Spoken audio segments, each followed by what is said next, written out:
এই জন্য আল্লাহ নবীজি বলছেন, যখন তোমাদের মাঝে রজব মাসের চাঁদ দেখা যায় তখন থেকেই একটা দোয়ার নির্দেশ দিচ্ছেন, একটা দোয়া শিখে গেছেন আল্লাহ নবীজি।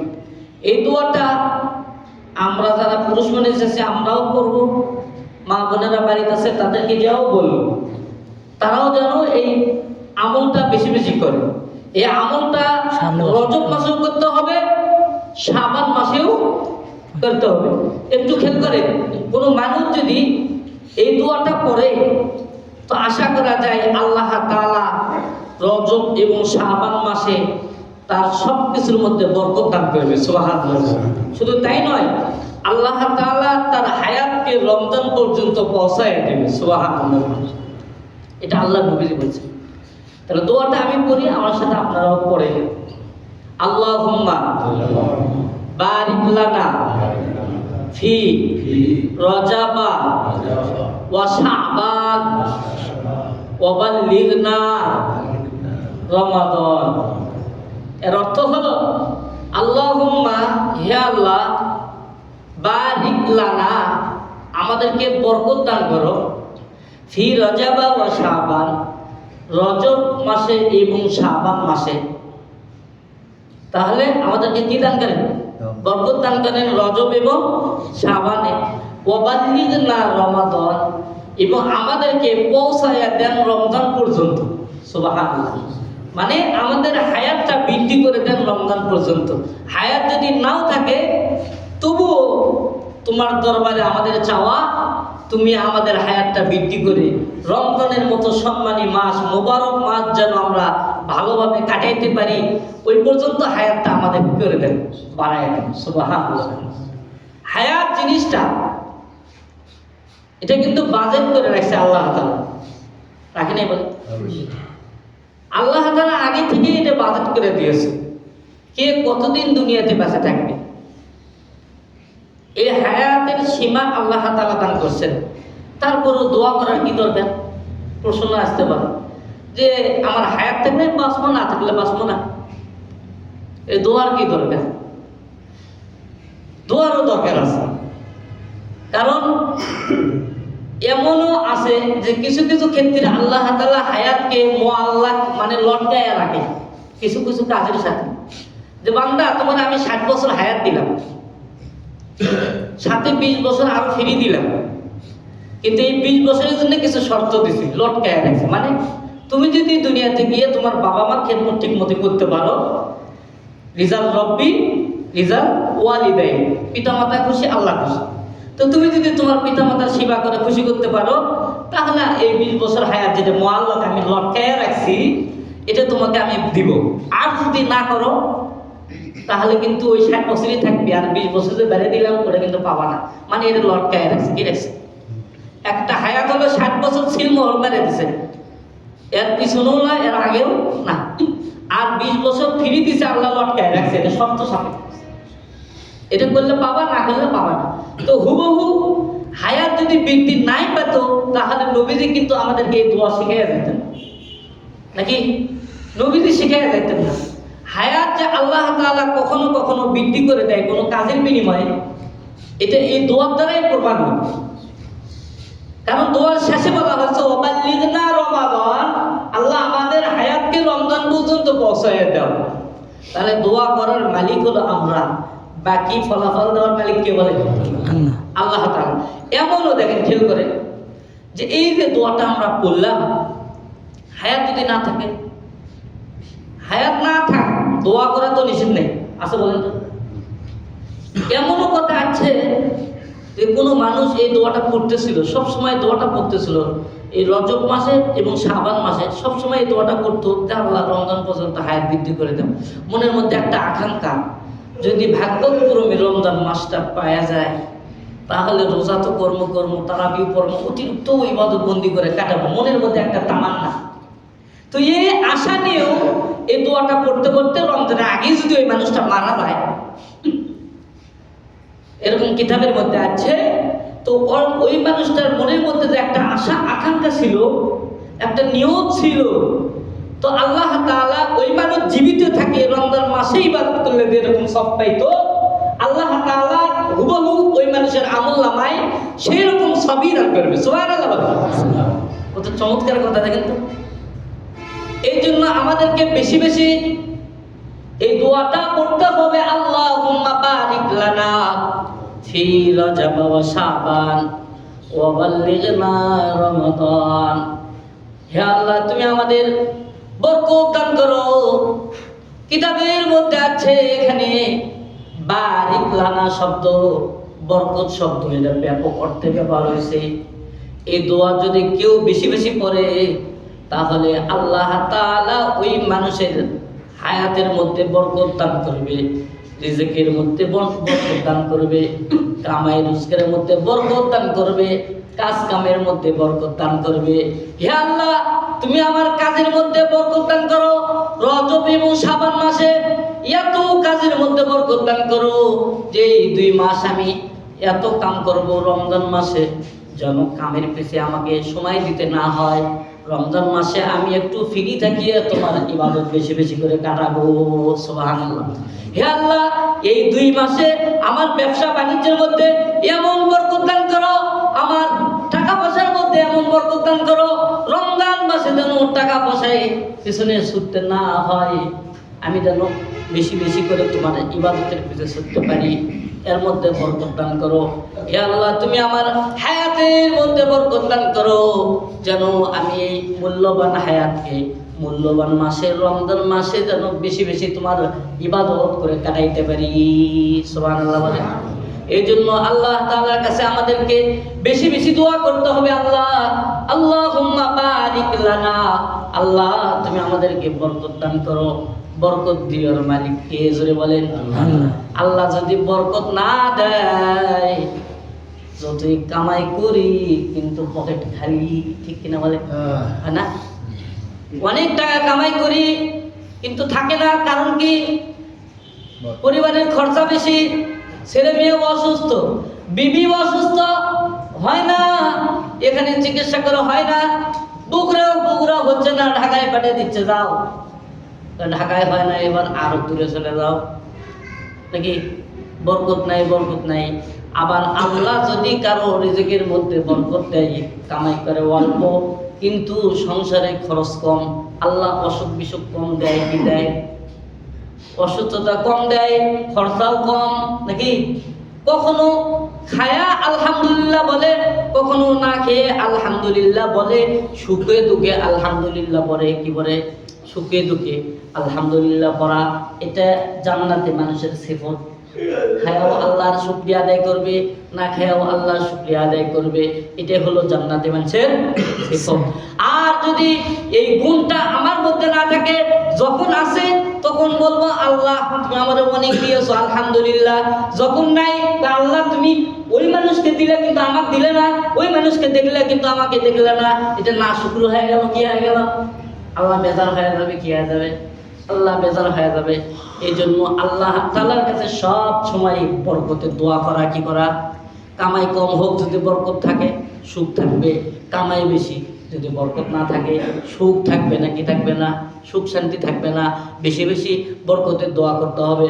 এই জন্য আল্লাহ রাব্বুল আলামিন বলছেন, ওয়ালাউ আন্না আহলাল কুরা আমানু ওয়াত্তাকাউ লাফাতাহনা আলাইহিম বারাকাতিম মিনাস সামাই ওয়াল আরদ। আল্লাহ বলছেন, কোন মানুষ, কোন গোত্রের, কোন গ্রামবাসী যদি আমার উপর ঈমান নিয়ে আসে, ওয়াত্তাকাও এবং ভয় করে, লাফাতাহনা আলাইহিম বারাকাতিম মিনাস সামাই ওয়াল আরদ, তাহলে আমি আল্লাহ তাআলা তাদের জন্য আসমান এবং জমিনের মধ্যে যত বরকতের রাস্তা আছে সবগুলোই তাদের জন্য খুলে দিব। সুবহানাল্লাহ। কয়টি শর্ত লাগাছে বলেন?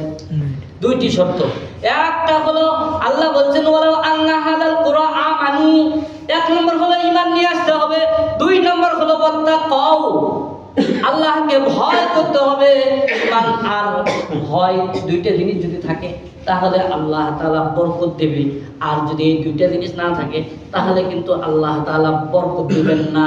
কি দিবেন না বলেন? বরকত দিবেন না। এই জন্য ঈমানও নিয়ে আসতে হবে। ঈমান নিয়ে আসবো, কেমন ঈমান নিয়ে আসতে হবে? আল্লাহ তাআলা সূরা বাকারার মধ্যে বলছেন, ফাইন আমানু বিমিসলি মা আমানতুম বিহি ফাকাদ ইহতাদাউ। আল্লাহ বলছেন তোমাদের ঈমানটা সাহাবাওয়ালাদের ঈমানের মতো সাজাও। সাহাবাওয়ালারা যেইভাবে ঈমান নিয়ে এসেছে তোমরাও যদি সেইভাবে ঈমান নিয়ে আসতে পারো, ফাকাদ ইহতাদাউ, তাহলে আল্লাহ তাআলা তোমাদেরকে হিদায়াত দান করবে। সুবহানাল্লাহ বলেন। তাহলে সাহাবাওয়ালাদের ঈমানের মতো আমাদের ঈমান নিয়ে আসতে হবে, তবেই আল্লাহ তাআলা আমাদেরকে হিদায়াত দান করবে। আর যেই ব্যক্তিকে আল্লাহ তাআলা হিদায়াত দান করবে সে অবশ্যই সফলতা অর্জন করতে পারবে, ঠিক কিনা বলেন? সাহাবাদের ঈমান তো এমন ছিল যে তারা সামান্য গুনাহ করতেও ভয় পেত। তারা সামান্য বিষয় নিয়ে হাসরের ময়দানে আল্লাহ তাআলার সামনে দাঁড়াইবে কিভাবে এটাও ভয় পাইতেন। এটাও ভয় পাইতেন। হযরত ওমর ফারুক রাদিয়াল্লাহু তাআলা আনহুর খেলাফতের জামানার একটা ঘটনা আছে। দুই সাহাবী, এক সাহাবী তার প্রতিবেশীর সাথে সামান্য জমি নিয়ে দ্বন্দ্ব, কি বলেন? সামান্য জমি নিয়ে দ্বন্দ্ব। সে বলে এই অংশ আমার, মানে 1 হাত জমি নিয়ে দ্বন্দ্ব। একজন বলে এই অংশ আমার, অপরজন বলে না আমার। দুইজনই দ্বন্দ্ব লাগা গেছে। এবার কি সমাধান কিভাবে করা যায়? একজন বলে যে আমিরুল মুমিনিন হযরত ওমরের কাছে যাই, দেখি তো তিনি কি পরামর্শ দান করে। এই জন্য এক সাহাবী কি করছেন, হযরত ওমর রাদিয়াল্লাহু তাআলা আনহুর কাছে গেছেন। যায় তার বাড়িতে যাওয়ার পরে দেখে ওমর রাদিয়াল্লাহু তাআলা আনহু বাড়িতে নাই। গোলাম আছেন, আসলাম রাদিয়াল্লাহু তাআলা আনহু আছেন। গোলাম আসলাম বাড়িতে আছেন, কিন্তু ওমর রাদিয়াল্লাহু তাআলা আনহু বাড়িতে নাই। সাহাবী, গ্রাম্য সাহাবী বাড়িতে গিয়ে গোলাম আসলামকে ডাক দিয়ে বলে, ও আসলাম, আমিরুল মুমিনিন কোথায় গিয়েছে? আসলাম ডাক দিয়ে বলে, আমিরুল মুমিনিন এখনই কলসি হাতে লইয়া পানি লওয়ার জন্য এই পথে গিয়েছে। গ্রাম্য সাহাবী কিছু সময় তার বাড়িতে অপেক্ষা করার পরে মনে মনে ভাবতেছেন, এখানে ওয়াসাতা বসিয়ে না থাকে একটু সামনের দিকে আগায় যাই, নাকি যদি রাস্তার মধ্যে আমিরুল মুমিনিনের সাথে দেখা হয়ে যায় তাহলে তার কাছে সেখানে আমি বিচার দিব, তার সাথে সেখানেই আমি পরামর্শ করব। এবার গ্রাম্য সাহাবী বাড়ি থেকে রওনা দিয়েছে। রাস্তায় যাইতে যাইতে দেখে আমিরুল মুমিনিন পানির কলসি লইয়া নিজের মাথায় করে নিয়ে আসতেছেন। সুবহানাল্লাহ বলেন। আমিরুল মুমিনিন অর্ধ পৃথিবী শাসন করছেন এমন একজন খলিফা নিজের হাতে পানির মশক লইয়া আসতেছে। গ্রাম্য সাহাবী সালাম দেয়, আসসালামু আলাইকুম ইয়া আমিরুল মুমিনিন। ওগো আমিরুল মুমিনিন, আল্লাহ তাআলা আপনার উপর রহম করুক। আমিরুল মুমিনিন ডাক দিয়ে বলে, ভাই তুমি কি আমাকে কিছু বলবানি? গ্রাম্য সাহাবী ডাক দিয়ে বলে, ও আমিরুল মুমিনিন, কিছু তো বলার জন্যই আমি আপনার কাছে এসেছি। আপনি একটু এখানে কলসিটা রাখেন, তারপরে আমি আপনাকে বলতেছি। আপনি যদি কলসি মাথায় লইয়া আমার সাথে গল্প করেন তাহলে আপনার কষ্ট হয়ে যাবে। আমিরুল মুমিনিন মাথায় থেকে কলসিটা নামাইয়া নিজের উরের উপর রাখছেন, রাখে এবার জমিনে বসে গেছেন। এবার গ্রাম্য সাহাবী ডাকতে বলে, ও আমিরুল মুমিনিন, কলসিটা নিজের উরের উপর থেকে জমিনের উপর নামাইয়া রাখেন, কারণ আমার গল্পটা আপনাকে বলতে একটু সময় লাগবে। আমিরুল মুমিনিন ডাক দিয়ে বলে, ও গ্রাম্য সাহাবী, আমার তো বড় ভয় হয়। কি ভয় হয়? ওই যে দেখো কলসির গাওটা ভিজা, কলসির গাও পুরোটাই ভিজা। আমি যদি মানুষের জমিনে রাখি তাহলে এই জমিন থেকে কিছু মাটি আমার এই কলসের সাথে চলে যাবে। আমি যখন উঠাইব এই কলসের সাথে এই জমিন থেকে কিছু মাটি আমার কলসের সাথে উঠবে।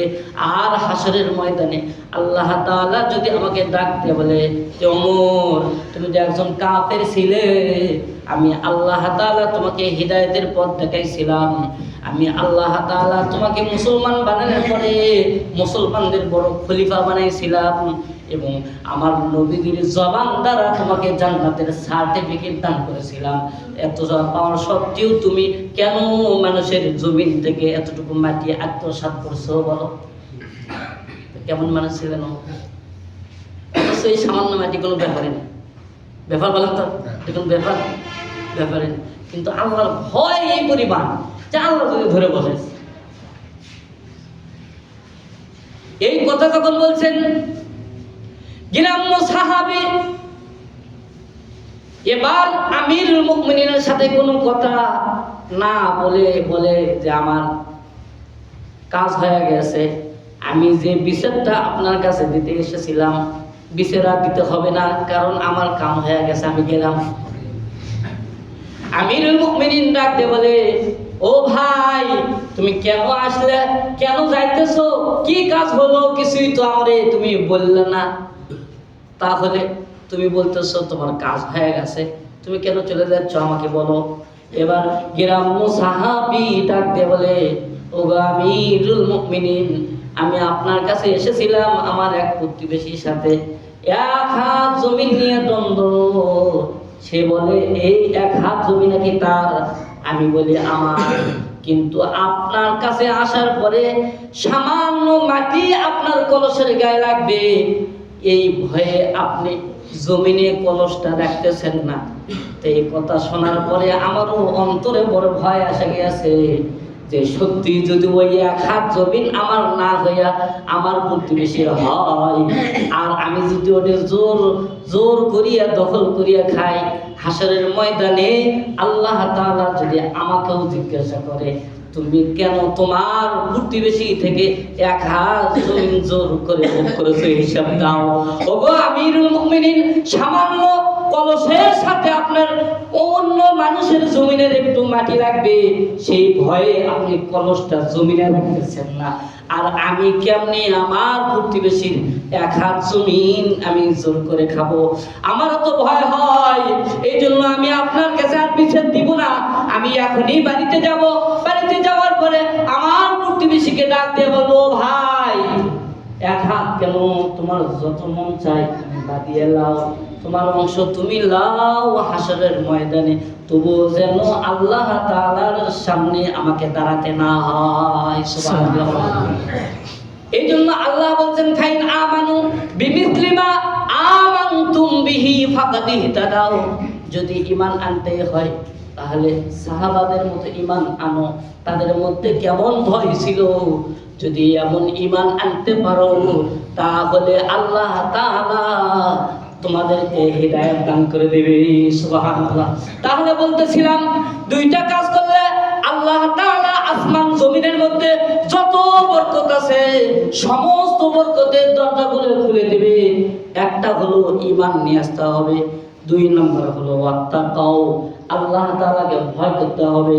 কেউ যদি আল্লাহ তাআলাকে ভয় করার মতো ভয় করতে পারে তাহলে তার জন্য আল্লাহ তাআলা আসমান এবং জমিনের মধ্যে যত বরকতের দরজা আছে সব দরজাগুলো আল্লাহ খুলে দিবেন। সুবহানাল্লাহ।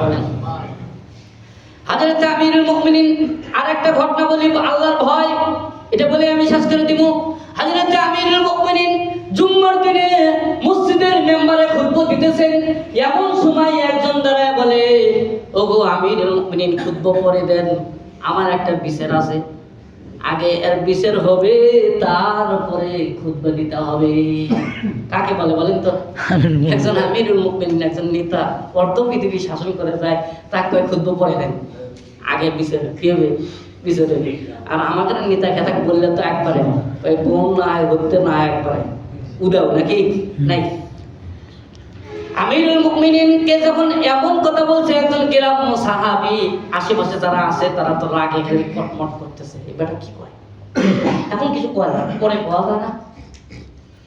আর আমিরুল মুমিনিন ওই ব্যক্তির উপর রাগ না করিয়া বলে, ও ভাই কি বিচার বলো, বলো বলো কি বিচার।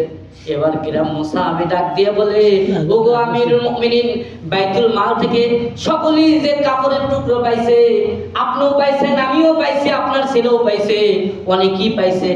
এই কাপড়ের টুকরা দ্বারা তো কারো পরিপূর্ণ জামা হয় না, আপনার গায়ে যে জামা দেখতেছি এত বড় জামা আপনি কোন কাপড় দিয়ে বানাইছে বলেন? হয় আপনি চুরি করছেন, না হয় আত্মসাৎ করে অন্যায়ভাবে আপনি এত বড় লম্বা জামা কিভাবে বানাইলেন? ওই কাপড়ের টুকরা দিয়ে তো আমাদের কাপড় হয় না, কি হয় না? এত বড় লম্বা জামা আমাদের হয় না, আপনার কেন হলো? এটা আগে উত্তর দেন, তারপরে আপনি খুতবা দেন। খুতবার সময় কথা বলা যায় আছে?